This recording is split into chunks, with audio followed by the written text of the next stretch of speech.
Nós estamos na era da informação e um monte de gente não aproveita isso. Essa é a verdade. E qual é o assunto que eu quero trazer hoje? Que é colocar a empresa em modo cruzeiro. E se você não está crescendo, provavelmente alguma hora alguém vai te passar. E muitas vezes você não está crescendo porque você não cresce enquanto empreendedor, você não cresce como empresário. O que limita a empresa é o empreendedor, é o empresário. Mas antes de eu começar essa história, deixa eu me apresentar. Eu me chamo Patrick, sou fundador da Bread Maker, também mentoro hoje empresários e empreendedores do setor de alimentos que querem escalar teu negócio e faturar mais de 500 mil, 1 milhão por mês com clareza, margem e tranquilidade. Bora pro conteúdo. Como eu ia falando, quando eu comecei lá atrás, eu era apenas um vendedor de salgado e era isso, eu trabalhava com o mercado financeiro e resolvi largar, falei, não quero mais o mercado de trabalho, fui vender salgado, saí do terno pra rua. E quando eu comecei ali, eu era um ignorante no termo de que eu não tinha muito conhecimento sobre a indústria, sobre como escalar um negócio, sobre como crescer.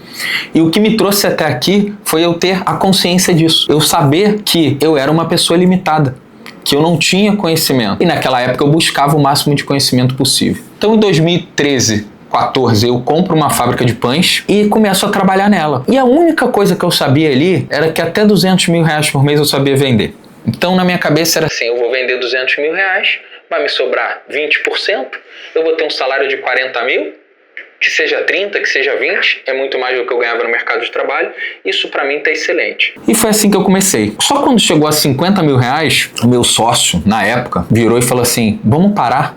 Tá bom, vamos botar em modo cruzeiro. Eu falei, o quê? Foi a primeira vez que eu ouvi essa palavra. Sim, sendo utilizada mesmo, de fato, né, no negócio. Falou, vamos botar aqui porque tá bom, a gente tá crescendo muito rápido, 50 mil já vai sobrar um dinheirinho pra gente. Falei, você tem o trabalho, você é concursado, você ganha dinheiro. Se você dividir o teu salário do concurso comigo, beleza, a gente para em 50 mil. Logicamente ele não quis fazer isso. Eu falei, não, até 200 eu sei ir. Agora, conforme eu fui crescendo, eu fui chegando em 200, 250, eu cheguei até 310 mil de faturamento ali, isso de 2014 para 2016, então foram 2 anos num negócio novo que eu não conhecia, nunca tinha trabalhado com isso. Eu cheguei a 250 mil de faturamento, mas eu não via dinheiro, porque eu reinvestia muito, então não sobrava também muito, que a gente pagava financiamento, pagava tudo, mas o mais interessante disso tudo é eu lembrar como que era a minha cabeça, como que eram as minhas limitações e como que eu que limitava o negócio. Então, quando eu pensava em processo, eu não sabia desenhar o processo. Quando eu pensava em como eu vou escalar o negócio, eu não sabia em como eu ia escalar o negócio. E aí, automaticamente, o negócio foi se estabilizando e meio que ficando em modo cruzeiro. Mas era um modo cruzeiro não só de faturamento, porque os clientes entravam, mas eu perdia cliente também. Então, ao mesmo tempo que eu conseguia botar muitos clientes para dentro, eu também perdia, porque eu não tinha padrão. Então, tudo ali que estava acontecendo era única, exclusivamente culpa minha, enquanto empresário, enquanto empreendedor. E é muito perigoso você permanecer nesse lugar, porque primeiro que você não evolui, né? Se você ficar ali, se você falar, para mim isso daqui tá cômodo, eu vou ficar do jeito que tá, não é legal. Você não vai evoluir e tua empresa automaticamente também não vai evoluir e você vai cometer a procrastinação e você mesmo vai começar a perder o brilho do negócio, né?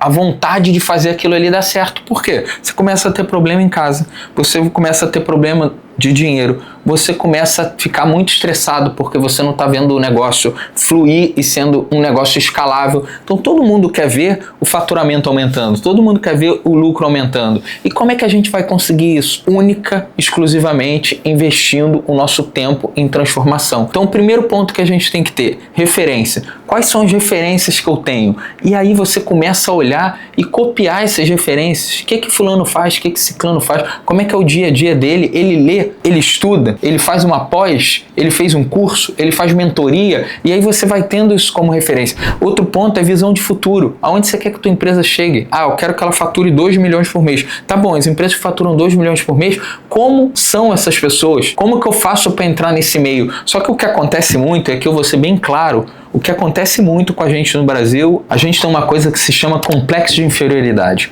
Muitos de nós, e eu também venho desse lugar, que é um lugar que não nasceu em berço de ouro, né? E aí como é que a gente entra no meio dessa nata, no meio dos empresários, dos empreendedores?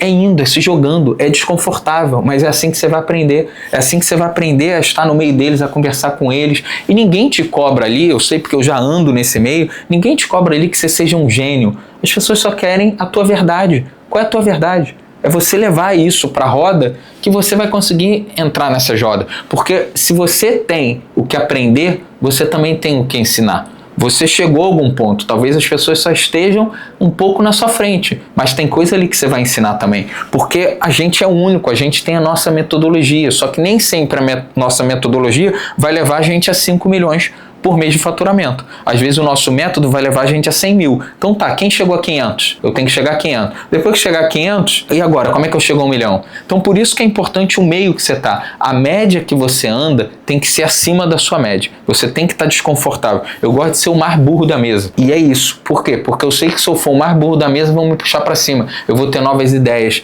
vou ter novos insights. Então, o que acaba acontecendo em reuniões e no dia a dia são insights que você vai tendo. Você vai tendo gatilho. Às vezes você vai gravar um podcast, aí na saída ali você conversa com a pessoa e fala: caramba, não tinha pensado nisso. Vem cá, boa ideia. Anota e bota para frente. Então a gente tem que estar o tempo inteiro aberto a aprender, a se transformar para a gente conseguir sair no lugar. E de novo, o que eu vejo muito acontecer hoje em dia é as pessoas paradas num lugar de conforto, pensando que se eu tiver um bom produto, eu consigo vender. Mas você sabe vender? Você é bom comercialmente? Você consegue escalar o teu produto? Se você dobrar a tua venda, você consegue entregar com a mesma qualidade? Você está vendendo com lucratividade? Olha quantos pontos, eu trouxe 5 pontos aqui. Você é bom em todos esses pontos? Se você não for, você tem que avançar neles. E como é que avança? Saindo da zona de conforto, frequentando roda que eu não frequento, lendo livros que eu não costumo ler, aprendendo e fazendo mentorias, investindo dinheiro, só que as pessoas querem conhecimento sem investir.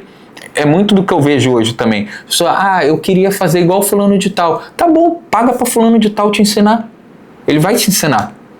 Mas não sei se é a hora. A gente nunca vai saber. Quantas coisas eu fiz que eu perdi dinheiro? Um monte. Mas tô aqui, firme e forte. Faria de novo? Faria. Erraria tudo de novo? Erraria tudo de novo. Se eu tivesse o conhecimento que eu tenho hoje, eu não faria as mesmas coisas, mas foi o jeito que eu consegui crescer. Então eu, como sou muito intenso, muito inquieto, eu vou e faço. Tem que fazer, vamos fazer. Se errar, acerta, conserta rápido. Esse é o jogo. O jogo que não pode ser jogado é o jogo de ficar parado, que é ficar no modo cruzeiro. Porque se você ficar no modo cruzeiro, alguém vai vir e vai te passar. Então, essa minha transformação foi muito importante para eu conseguir fazer o negócio também escalar. Eu saí dessa fábrica em 2016, ela faturava 310 mil por mês, então eu entro nela em 2014, abril de 2014, saio em junho de 2016, tiro ela de um faturamento de 10 mil para um faturamento de 310 por mês. Mas muito bagunçado. E aí eu já monto a Breadmaker em 2017 com uma cabeça muito mais em cima de processos, mas nem se compara o Patrick de 2017 com o Patrick de hoje. E eu acho que esse é o grande lance, assim, quem a gente vai ser quando a gente chegar a 60, 70, 80 anos? Qual foi a transformação que a gente teve? E é essa transformação que faz hoje eu montar negócios muito mais sólidos, empresas muito mais consistentes, empresa muito mais lucrativa, que o Patrick de 2017 não faria. Então a gente tem que sair da zona de conforto. Se a gente está achando que o que a gente está fazendo é suficiente para levar a gente ao próximo passo, não é. A gente tem que estar aberto a aprender. E às vezes não é a gente que vai fazer, tá? Às vezes a gente vai contratar pessoas que essas pessoas vão levar a gente no próximo passo. Porque chega uma hora que não é sobre a gente, é sobre time. E aí você tem que se tornar uma boa liderança também para poder conduzir essa galera. Hoje eu prezo muito por estar no meio de pessoas que vão ter o tempo inteiro troca, que eu vou me doar muito, vou ensinar muito, mas que com certeza eu também recebo muito em troca. E isso acontece dentro da Mentoria Maker. A gente tem um grupo de empresários da indústria de alimentos que o tempo inteiro estão inovando, pensando em o que fazer, como fazer, o que criar e dividindo isso o tempo inteiro. Então, se você quer fazer parte desse grupo de empresário também, o link está aqui. Você pode aplicar na Mentoria Maker. O que eu trago aqui é conteúdo real, é tudo que eu vivi, que eu aprendi, que eu errei, que acertei. E o que eu quero hoje é que você acerte sem cometer os erros que eu cometi. Bora que o show é ao vivo.